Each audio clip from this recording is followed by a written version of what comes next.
The roaring cloud. Ramu was a poor boy. When he was very young, his parents died. From that time onwards, he was brought up by his uncle.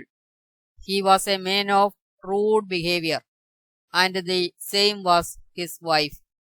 They had no children. Both of them treated Ramu as a servant. He was never given good food or clothes. He was always a ragged and torn costumes. There was not an intervening place on his shirt without knitted patch. He had a lot of works to be done every day. Whatever he did, his guardians never showed any gratitude or kindness towards him. If there was a chance, they even beat him severely. In the house, there were a lot of goats. Ramu had to take these goats to a nearby hill for grazing.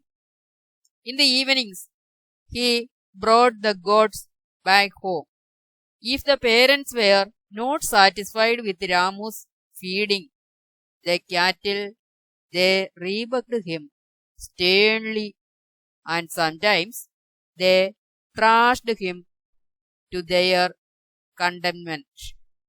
Ramu was used to sit on a rock on top of the hill and think of his miseries, staring fixedly at the clouds, which were moving with the wind over his head.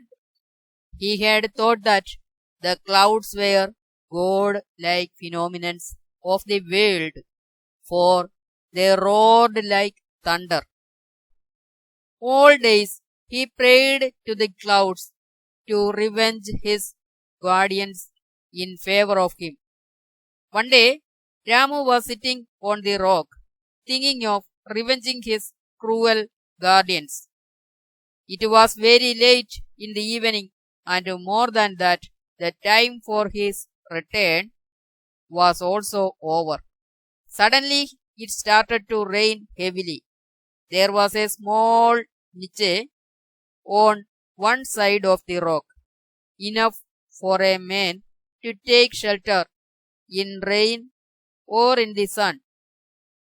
He scrambled down from the rock and entered the hollow process.